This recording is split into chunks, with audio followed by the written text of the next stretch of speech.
What's up everyone, my name is PlatinumHowler, coach of your Coquitlam Red Gyarados, and today I'm bringing you my Week 7 match of the PCL D-League versus Aaron2420 and his Calgary Infernapes. You can see his team over on the right side of the screen. His two Z users are Necrozma and Rotom.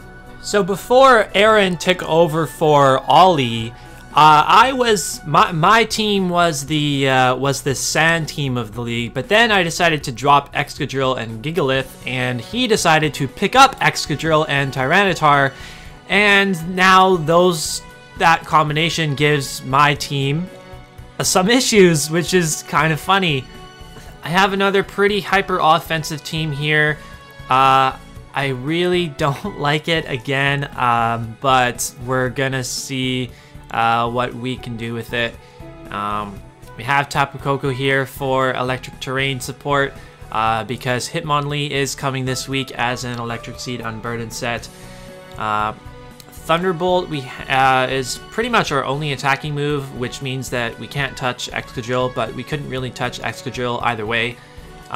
Basically what we do against Excadrill is click Reflect to make sure that we can take a hit from it, and then pivot out into something else that might be able to take a hit a little better. And then we can U-turn out on things like U-turn will do a decent chunk of damage to stuff like the Rotom, which otherwise is 4 times resistant to my Thunderbolt. I can switch this thing in on a number of things to get my terrain active, but also keep it relatively healthy with Roost. And we are Electrium Z because Z Thunderbolt into regular Thunderbolt should KO a Mega Charizard X, despite both of those hits being resisted. It should do enough damage to that so that it can't set up 2 Dragon Dances in front of my Tapu Koko. And then I can go into the Hitmonlee and actually be able to outspeed a max speed Charizard that's at +1 after Dragon Dance after my Electric Seed pops. 4 attacks, High Jump Kick over Close Combat because I need this if possible with the defense boost to be able to take a hit from Excadrill in the sand. Excadrill, unfortunately, is 1 base speed point higher than Hitmonlee, so with him and his Sand Rush ability, he would be able to outspeed my Hitmonlee that has its Unburden activated. So I'm going to try to do what I can to survive a hit from Excadrill, hopefully with the +1 boost in defense. And of course, I'll be able to do plenty of damage with it with High Jump Kick. And I won't be lowering my defense by clicking Close Combat and putting myself in range to die from a hit from Excadrill. I just have to hope that Hitmonlee can hit its moves, mainly Stone Edge against the likes of Togekiss and Mantine. Knockoff is my best move to hit the Necrozma. Not doing a whole lot of damage, so we're going to have to, that's going to be a thing that is going to have to be chipped down significantly if we hope to sweep with Hitmonlee. But I do have a backup sweeper in the back if we're not able to break through the Necrozma. And we'll see. I don't know how well that's going to work, but we'll see. We'll see. I'm saying we'll see a lot. I need to stop. Power Up Punch is our last move. Power Up Punch does a lot of damage to Greninja, does a lot of damage to Tyranitar, and hopefully if either of those are in range to die from Power Up Punch, then we can get our attack up to +1, and we might be able to pick up a few more KOs that we otherwise wouldn't be able to at neutral attack. So next up is going to be our Excelgor. It's going to be a Choice Scarfed Excelgor with max HP and Final Gambit. This is basically my backup, another check to Mega Charizard X, kind of. It's actually a check to a lot of things. It outspeeds Pheromosa.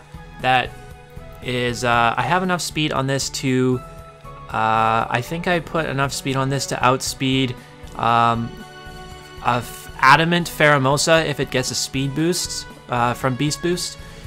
But yeah, we'll see. Oh my god, I said we'll see again. I need to stop. But we have Hidden Power Flying for that thing, and Hidden Power Flying and U-Turn are our only attacking moves, actually. U-Turn does about 75% to Greninja, so if it takes like Life Orb and Hazards and Sand Chip, then it might be in range to die from U-Turn. Encore, I think, was there for Necrozma going for Calm Minds.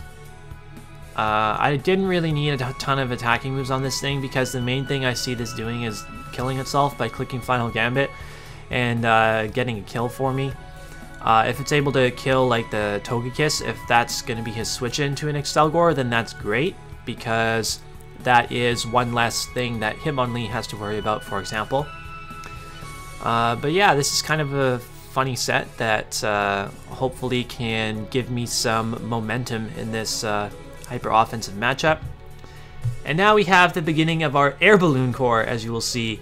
So Heatran with an Air Balloon is immune to fire moves from Charizard X as well as ground moves from Charizard X. So he is forced to click something like he's forced to click Dragon Claw to break my balloon before he can do any damage to me. So if he goes for a Dragon Dance, I can have this thing in here, and the best thing he can do against me is click Dragon Claw, and I can get big damage with him off against him with the Earth Power. I also have Stealth Rocks on this thing. If I get it in before then I can get a lot of damage off against the Charizard mainly, and also just help chip down the rest of his team. Magma Storm, I don't see Magma Storm being that useful in this game, but I have it regardless if I'm able to get a lot of damage off against the Necrozma and then trap it. So because I need the Necrozma to stay in and die because Hitmonlee doesn't deal with it very well. And then Flash Cannon for Togekiss, pretty much, that's it. And then we also have the Drapion with an Air Balloon, which I mentioned before was the backup sweeper in mind. Basically, if Hitmonlee isn't able to do enough damage to, if it's not able to do enough damage to the, what's it called, the Necrozma, then this Drapion can come in, and I presume the only two coverage moves that he needs on his Necrozma are Photon Geyser and Earth Power. He can probably run something like Calm Mind, Moonlight, Photon Geyser, Earth Power, and deal with the majority of my team pretty well. So, I would in that case I would be immune to both of his attacks. So I could just set up an agility and outspeed everything after that. Drapion does have enough base speed so I can outspeed a Excadrill in the sand after an agility. And I can do a lot of damage to it with Earthquake. I can do a lot of damage to pretty much everything on his team with the combination of Earthquake, Crunch, and Poison Jab. So yeah, hopefully this can come in and help Hitmonlee, or clean up the pieces that Hitmonlee couldn't do himself. And then for the last slot, I kind of just wanted to bring Staraptor because I want it to get a whole ton of kills. I don't know if this is the best matchup for it to get a whole ton of kills. This is a rather unique set for a Staraptor because usually you're going to see Staraptor either Choice Banded or Choice Scarfed, but I did not want to have a Choice Staraptor in this game because he has his two switch-ins to either Brave Bird or Double Edge would be Excadrill, Tyranitar, and I want to be able to switch up my moves and KO them with close combat. Because I don't have great switch-ins to either of those. I don't have great switch-ins to the majority of his team. That's kind of just how my team is. I just don't have good switch-ins to things, which sucks. I just give my team is easy to gain momentum off of, I feel, which is kind of frustrating, but that's why I end up bringing so many hyper offensive builds, because I don't want to open up I don't want to allow my opponents to get so much momentum against me by just switching around into defensive stuff all the time. But I actually don't have Brave Bird on this set because Brave Bird doesn't like hit anything any harder than Double Edge does. So I have Double Edge and then Silk Scarf because it boosts the power of Double Edge and Quick Attack as well. And then Close Combat to hit the things that resist Double Edge and U-turn just for pivoting. So that's going to be the team that I kind of just whipped up. And we will see, oh my god, I said it again, if we can improve our record to 4-3 and put ourselves firmly into a playoff position in the Gold Conference. So I will see you right back with the battle. Here we are back with the battle, and I'm looking at Aaron's team and I'm thinking, holy shit, Hitmonlee is about to go in this game. He does not have a fighting resist. Pheromosa does not count. It is basically going down to a high jump kick after any form of chip damage. So there's no Necrozma or Togekiss to really keep my Hitmonlee from just claiming lives. And yeah, I was really expecting to see Necrozma for sure, maybe over the Alola Ninetales. But the Ninetales could be a problem if it manages to get Veil up, because I don't really have great ways of getting rid of that. I didn't bring Brick Break or Defog or anything. Other mons that we don't see on his side, Toucanon and the Mantine, I definitely was not expecting either of those at all. And then we also don't see the Rotom-Mow, which is kind of cool. A defensive set with Will-O-Wisp could have been an issue for me to deal with. So yeah, I'm glad not to see that. That's another bulky thing that could have possibly taken a hit from Hitmonlee. I am not seeing very many things that can on his team, so I'm gonna try my best to get Hitmonlee into the best position possible, hopefully where it's able to get a power-up punch up easily and just be able to run through his team. In my head, pre-game, Excelgor was always going to be the lead, so that's what I'm going to end up leading with here. If he decides to lead with his Pheromosa, then I could potentially outspeed him and surprise him with a Hidden Power Flying to get the knockout on that.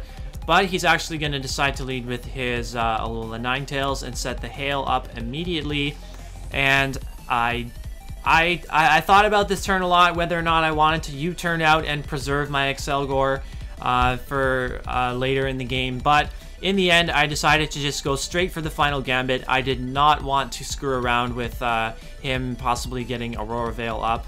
It's a good thing that he turns out not to be Sash, so he is going to go down to that, meaning that he was more than likely a Light Clay set.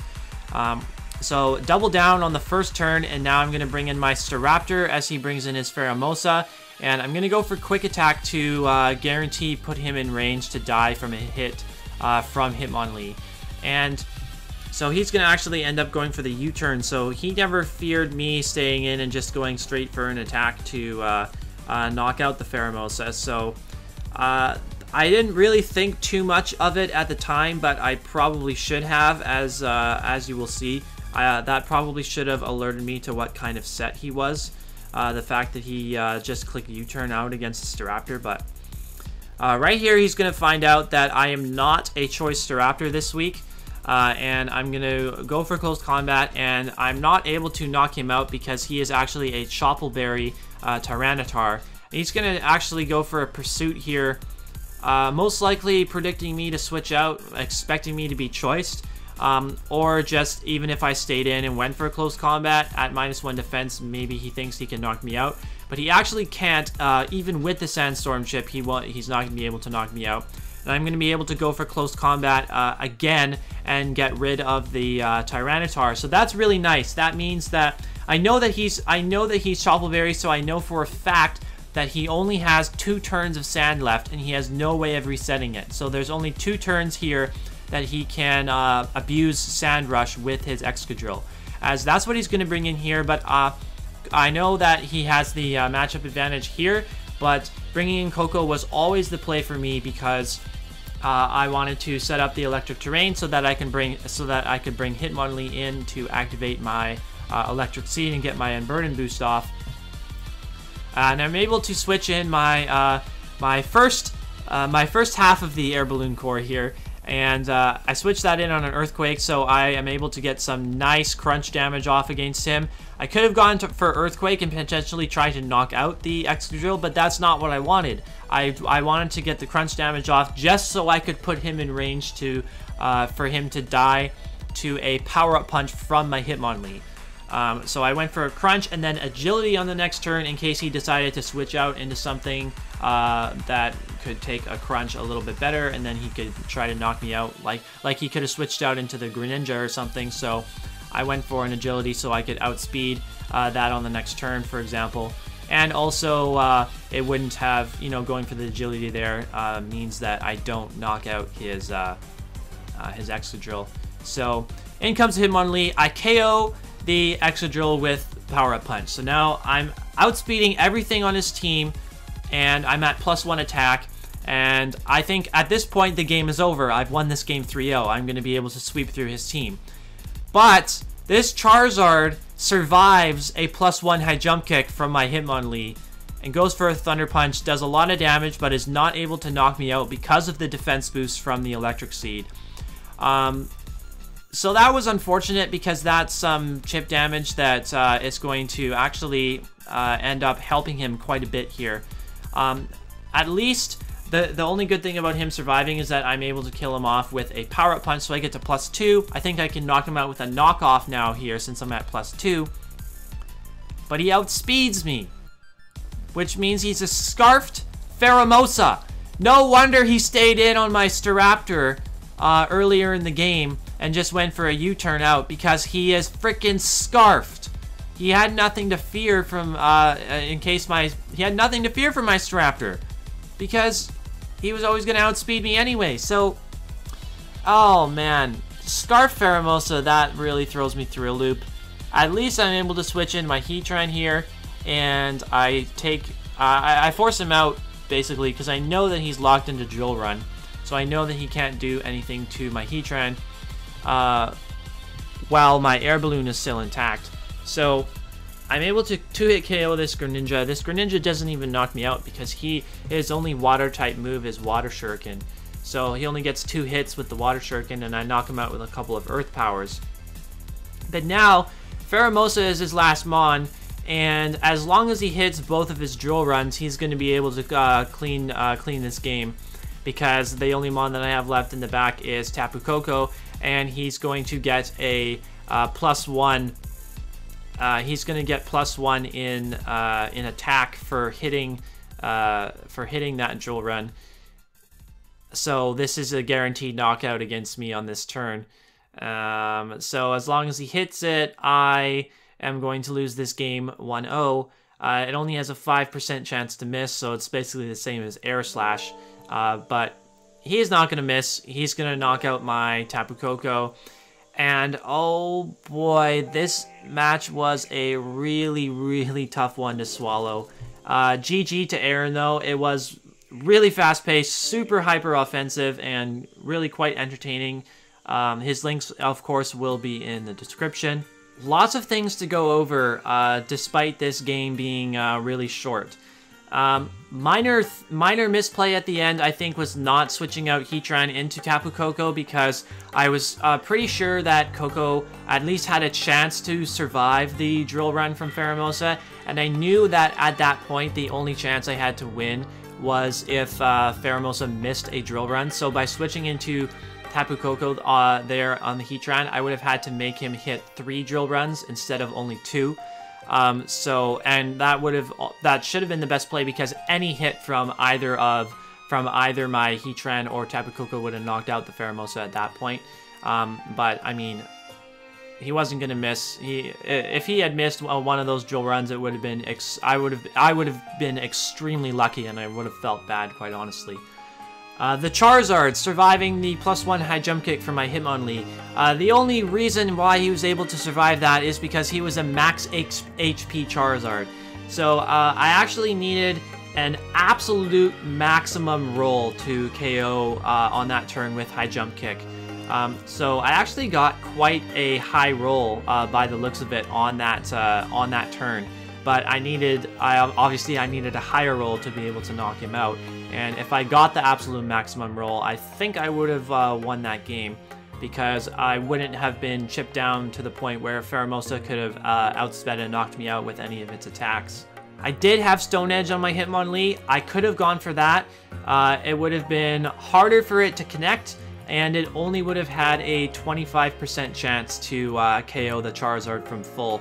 So I don't necessarily regret not taking the risk and going for Stone Edge over high jump kick, because I didn't know a spread. I was pretty confident that a +1 high jump kick would be more than enough. The difference in base power between super effective Stone Edge and stab high jump kick is only 5 points, so I wanted to go with the more accurate attack in that situation. I also know that my Choice Scarfed Excelgor was actually faster than his Choice Scarfed Pheromosa, so in hindsight, I wish that I could have had my Excelgor in the back. I wish that I could have had Excelgor in the back to revenge kill the Pheromosa late in the game. I don't think that I needed to lead with my Excelgor. I think Tapu Koko would have been the better lead in that situation. This is all hindsight, of course, but if I lead Koko against his Ninetales, I'm still able to prevent Veil from going up in that situation, because I can just go straight for Gigavolt Havoc and knock out the Ninetales. Now, if he switches into Excadrill, oh well, good play, and he might be able to, he'll have an easier time of getting Veil up later if he brings Ninetales back in, but I think this game could have turned out a lot differently had I led Koko instead of Excelgor.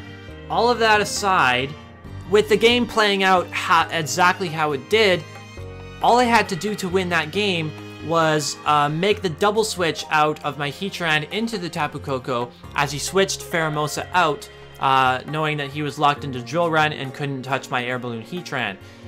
Oh man, like, I thought so hard on that turn whether or not to make that double switch, but in the end I just thought it was too obvious a play. It was so easy for me to predict him to switch out of a Mon that's locked into a ground type move, standing in front of a Mon holding an Air Balloon. Like, it was such an obvious play. Like, I just switch out into my Koko, and as he goes into his Greninja, and I win the game, because once I knock out either of the Pheromosa or the Greninja from bringing Koko in, there is no move that he can lock himself into with the Pheromosa to beat both my Koko and my Air Balloon Heatran. He would have had to go for a high jump kick, and that would not have knocked out my Koko. Koko could have been able to knock out the Greninja and the Pheromosa to clean up the game for me, 2-0. I didn't pull the trigger on it, and I lose the game because of it. And now we are sitting in a 4-way tie in the Gold Conference at 3 and 4 for second place. It's myself, Aaron, Pokeclips, and what's his name? I'm so sorry. Lieutenant Gold, Dorian, that are all 3 and 4 in our conference. So technically, I'm still in second place in the conference because I'm the only one of those 4 with a positive differential. Currently, I'm sitting at +2, and everybody else is like -2, -4, -5, something like that. So at least I have that to hang my hat on, but still I'm in a very tough spot because I have a couple of very tough opponents remaining in my last couple of weeks, and I really need to play my best if I'm going to end up making the playoffs in my conference. So next week is going to be against Storm and the San Diego Sneasels, who through 7 weeks is currently 6 and 1. And then also our week 9 game is against Blazing Squid, who is also at this point 6 and 1. So we have our work cut out for us, to say the least. If you enjoyed this video, please leave a like, comment, and subscribe to the channel for future PCL D-League videos. And yeah, we will see you next week.